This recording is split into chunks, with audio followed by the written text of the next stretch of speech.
ahead. Save our state!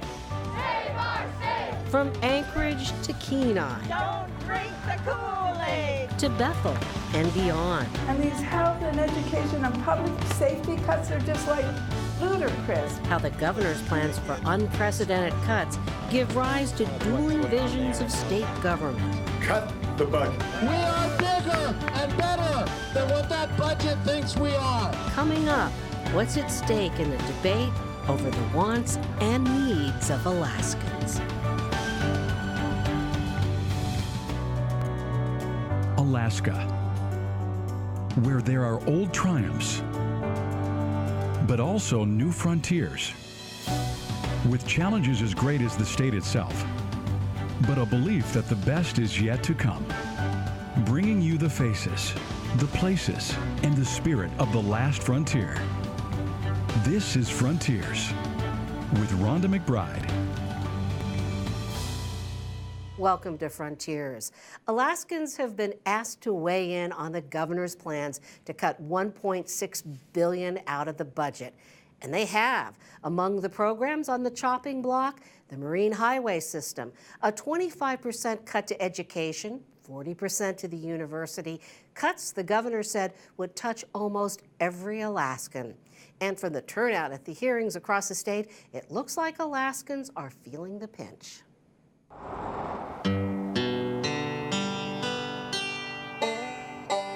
Here at the Schwabenhof in Wasilla, it's open mic night. And Matt Mahan is playing a bluegrass classic, Dueling Banjos.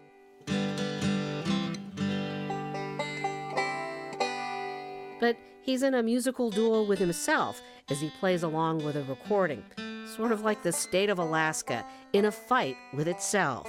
Save our state!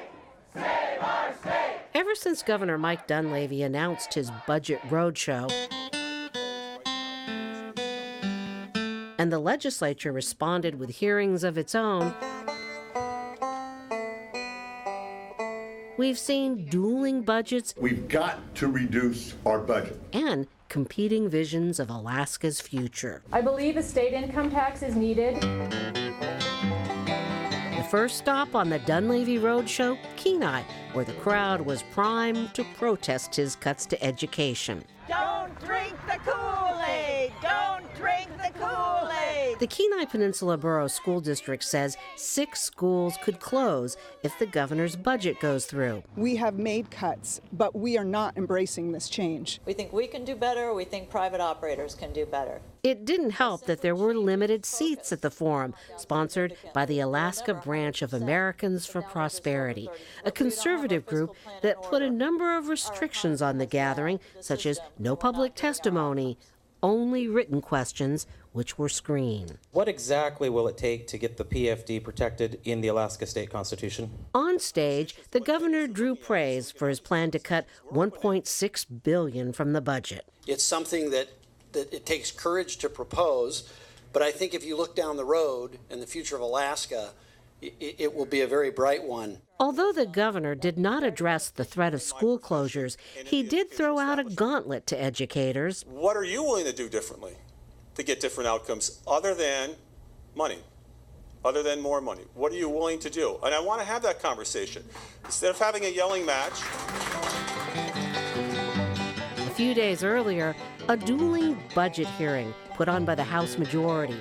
Technically, not a roadshow because Bethel isn't on the road system. And these health and education and public safety cuts are just like ludicrous, beyond imagination. I wish he came here today. Boy, he'd get an earful. But 2 state representatives did get an earful. This administration just wanted to shock the crap out of us. Many came from surrounding communities and braved the Kuskokwim River ice road with its slush and overflow. We already have a difficult lifestyle. Don't make it difficulter. I don't know how much longer I can live here. I've lived in Western Alaska a little over 70 years. Dave Trantham fears life in Bethel might get too tough without services now on the chopping block. He says he's willing to pay taxes. But I'm willing to do my share And I wish every Alaskan would do their share. We're going through hard times. There's dark clouds on the horizon for all of us. At the Anchorage legislative hearing, most favored either trimming the permanent fund dividend or paying new taxes. When did it become un-American, un-Alaskan, not to pay your own way by paying taxes? Even an 11-year-old Boy Scout weighed in. My mom here and also my uncle both graduated from UAA. I want the ability to go to UAA as well. Please save my future school. We will not be divided. Later in the week, outside of the governor's forum in Anchorage, the voices got louder. So my challenge to all of you today is to stand up for Alaska. Don't just stand tall for Alaska. Stand up for Alaska. Cut the budget. Only at the Matsu Valley's legislative hearing was there strong support for the governor's plan. What the heck are you doing going after the PFD? It makes no sense whatsoever. None. Zero. Zilch.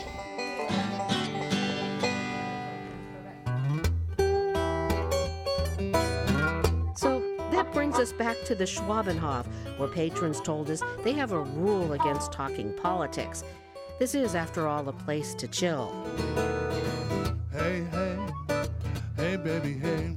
But they did tell us what makes this part of Alaska so fiercely independent. A lot more blue collar, just a lot more of the working class in this area, more than anything. People who work hard, play hard, love their guns, their PFDs, and hate taxes. We're conservative. It's our governor.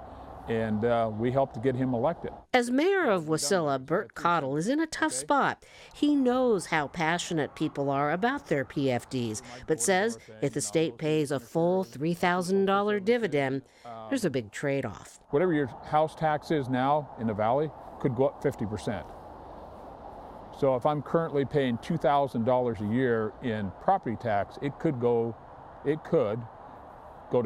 $3,000 a year on a property tax. When Governor Dunleavy brought out this budget, people were like in a state of shock. So if you don't shake the tree every once in a while, or shake the bag every once in a while, are people going to take you serious? Does this budget divide us? So we have 165 communities throughout Alaska, whether that's a borough government or a city government. That doesn't count the corporations or villages or anything like that. So when you talk about ferry systems, the valley doesn't have a direct connection to the ferry system. So by the budget being proposed the way it is, directly, indirectly, you've pitted urban against rural, because everybody's going to fight for their piece of the pie. No man is an island, no community is an island. Right. Well, anymore. And that's why, we're all connected, directly and indirectly. We're all one family. I mean, in-laws and outlaws, we're all one family. And, I don't want anybody to suffer anywhere else. I don't want to pit community against community. I don't want to pit urban against rural. I mean, I want us all to succeed. Because if you don't succeed in your community, it will affect my community. Mike Dunleavy is an interesting conservative, because you'd almost call him a radical. I'm not going to call the governor a radical. What he's doing is radical, don't you think? Maybe to some people. The other people, there's other people going, it's time. So I can't answer that. I can't. He's the governor. He's our governor. And, he's asking for your input. Mayor Cottle predicts the legislature will push back and approve a bigger budget, but then the governor will also push back. So what are the odds, you think, that the legislature would overturn a veto from Governor Dunleavy? Depends on what happens in the next couple of months, but I would say at this point, I don't think you have 45 votes to overturn his budget.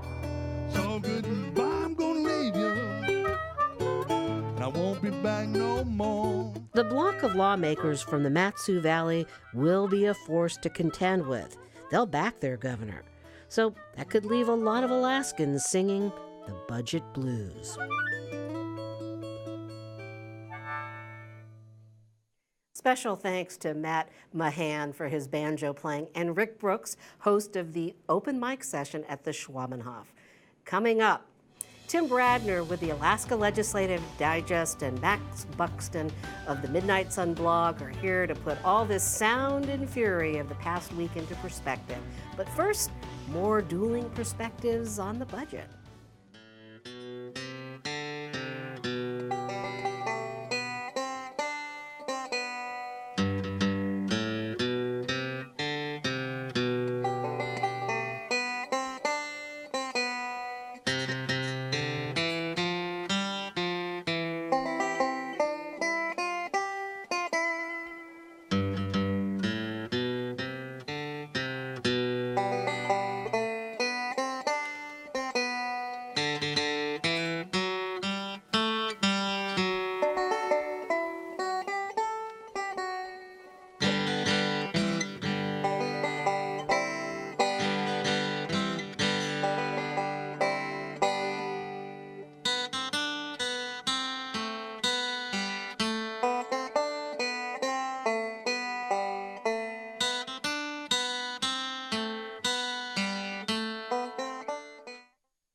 There have been mixed reviews in the governor's shock and awe budget campaign, reflected on the opinion pages of local newspapers.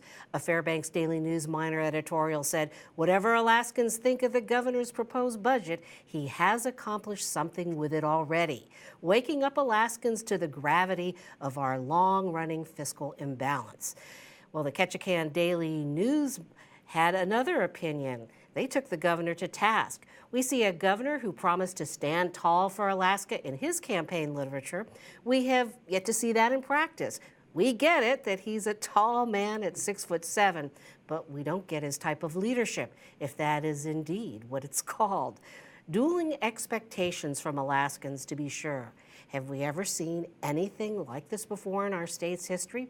Or at least to this extent? Well, I want to put that question to two writers who follow Alaska politics like some people follow sports. And if Alaska politics is your favorite sport, then you're in luck. Joining us, Tim Bradner, who produces the Alaska Legislative Digest, along with the rest of the Bradner family, and Matt Buxton with the Midnight Sun blog. And you get to have a lot of fun with your blog, I'm sure. So back to that question, have we ever seen anything like this? And Tim, since you've watched politics in Alaska for a long time. Well, I can't remember anything like this, as severe as this. I mean, just the scale of the numbers and the magnitude of the cuts, the magnitude of it is sort of overwhelming. But I guess what's shocking about this is it's all at once. I mean, you'd ask a question, why isn't this sort of thing being attempted over 2 or 3 or 4 years rather than all at once? And you wonder what if there's any design behind it or what the intent is. So the question that everybody is asking, that's on the lips of everybody, that they pose to people that go to Juneau, the lobbyists, lawmakers that come back to town, is the governor reckless or is he a genius? And what are you seeing? I mean, I would lean more into the reckless sort of category, for being honest. I think, one of the really big things I think that's the unprecedented part of this is that there's these huge cuts being proposed in 1 year. We don't really have a whole lot of justification for why they're being made. We don't really understand how they're going to affect Alaska communities. We hear from a lot of communities about the property taxes that will need to be raised to match this. I think the governor's response will be, well, maybe they should be cutting their budget too. But I think the real question is kind of what, at the end of this process, what kind of Alaska will we have? And I think that's I think, what we haven't really heard from the governor. I think we hear that the private sector will be booming. I don't really see how that's going to necessarily happen if you have big cuts to the university, we've had big cuts to schools. So many people turn out for the public hearings. The legislative information offices have recorded large numbers of people turning out. The Marine Highway hearings, record number of LIO testimony. What do you make of that, Tim? Well, I think there's something to be said that you have to do something like this to get people's attention. It has certainly got people's attention. I mean, is it as grave as it's being outlined? If he actually did what he is proposing, it would be as grave as people are concerned about. The question a lot of people are wondering, is he really serious? or is this some kind of a strategy that there is some serious thinking I've heard at Juneau that particularly the wide scale, the vast number of things they're throwing out there. This is just a kind of a strategy to get people off balance, and you cause so much confusion and so much chaos, and then at some point you jump into it, you put together the deal. Makes it easier. It's a bargaining chip. Well, Yeah. what about the governor's forums? Like, he has recruited a outside organization, Americans for Prosperity, with a decided agenda to cut government. That's had mixed reviews at best. I mean, I think, one of the big things that they're talking about at these forums that we haven't really talked a whole lot about in the budget process right now is that the governor has these 3 constitutional amendments that he would like to pass. He's got enshrining the PFD in the Constitution, putting a spending cap in there, and then requiring any taxes passed by either initiative or by the legislature to be approved by the other. So, those sort of things are, I think that's what Americans for Prosperity would really like to see happen, and I think that's an ideological future that might be very different for Alaska. Of course, he gets praise at these forums, but in Nome, boy, did that backfire on him. Tim, what happened there? Well, of course, I wasn't there, but I had read the media reports on it. It was pretty moving, apparently. There was one elder who joined the group. She did not sign the form, but she wanted to speak, and she was at first not allowed to speak. They passed her one of the note cards, you can write your question down, and she politely said, well, I already filled it out.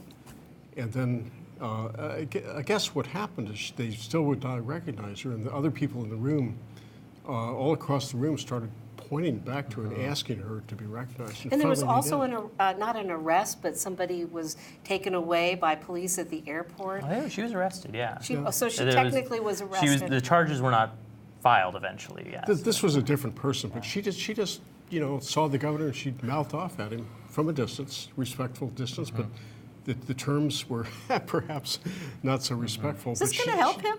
She was arrested. Yeah, I mean, I think I think maybe he was hoping to drum up support. That's the thing, is that you've heard the governor kind of dismiss the testimony from the House as, these are union organizations and they shouldn't be taken seriously, that hardworking Alaskans support his budget. And I think maybe this is a little bit of a reality when you're walking by a line of children who are chanting, we are the future. I think that's a little bit different than dismissing them as union plants, I guess. Well, I also want to bring up a quote. This is from his appearance on the Talk of Alaska public radio show, and here's what he said. He said that these hearings really don't represent the majority. 730,000 people in the state of Alaska. There are hundreds of people going to these meetings. That's small. That's a small number compared to the overall population. So again, we keep talking to average folks, average person on the street. We're getting support for where we're going. Do you think he's in a bubble, or what they call the Babcock bubble, after his chief of staff, Tuckerman Babcock? Well, you do wonder at some point that the governor's going to have to realize really what's going on. And you wonder is he insulated? Is somebody explaining these things to him? It would seem so obvious when you're walking around and you see things like that on the street, but you don't know. Maybe there is a bubble. And I think too, his dismissal of this testimony and his characterization of it is that these people are saying, tax us, and we just want to keep on spending and spending and spending forever. And if you listen to the testimony, that's not what people are saying. I think a lot of these people who are opponents to his budget say, yes, we understand that there need to be some cuts, and I think that's credit to him for forcing that discussion. But I think people are saying that it should be more of a compromise. That there should potentially be a reduction to the PFD. There should potentially be changes to oil taxes. There should be changes to potentially broad-based taxes like income tax or sales tax. And a lot of tools on the table. Right. We'll continue to talk about this. We'll pick up with Tim Bradner and Matt Buxton's take on this, so stay with us. But first, more dueling opinions from our viewers.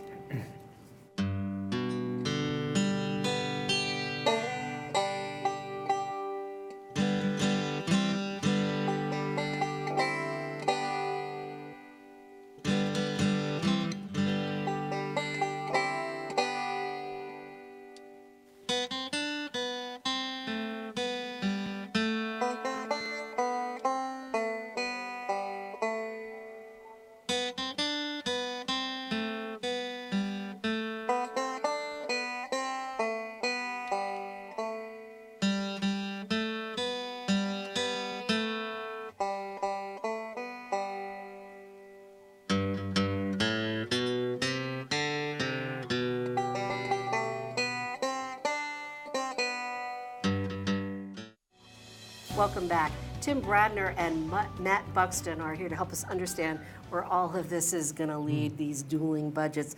You know, one thing that we haven't really talked about yet are where the lawmakers stand in this. It doesn't look like they're going to give Dunleavy the budget he's asking for. It's pretty obvious, Rhonda, that the House has already signaled they're going to pass a steady state budget. And I think the Senate's probably not far behind it.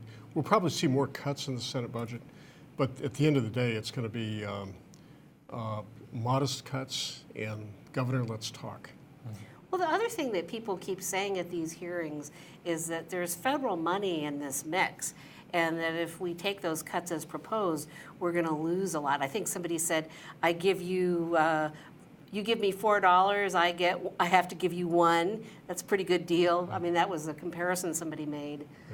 Yeah, I mean, that's kind of, I think, where you're going to get a lot of the pushback, I think, because people look at, Medicaid spending is a big part where we get a lot of federal match for it, transportation, the university is another area, and so everyone's looking at it like a deal almost. Do we really want to give away all this money just for this one cut here? But I think at the end of the day, the fact remains that the governor's going to have the line item veto power to reduce any sort of spending in the budget. So, there are a few things that the legislature, the changes that would require, laws to be changed, so the legislature can hold the line at that. But there's a lot of places where he's going to be able to have broad power to make big reductions. So you snapped a picture, Matt, and I want to show this. This was unfurled at the governor's own forum here in Anchorage. Recall. Do you think it'll get some legs? I mean, it's hard to say. So, I mean, the requirements for a recall are quite high. It takes a lot of organization. I think it requires 25% of signatures to be gathered from the previous election. It's going to be a big ask. And it's a tall bar. And it would take a lot of organization. So they can't do it for the first 120 days of his office. So, I mean, we're getting kind of close to that. So we'll see. I kind of don't put a whole lot of stock into that quite yet, but we'll see. Well, Tim, we'll let you have the last word here. Rhonda, the one big piece of leverage the legislature has is they are the ones who will set the permanent fund dividend. The governor cannot appropriate, the legislature appropriates, so that's their leverage. His leverage is the veto, cut spending.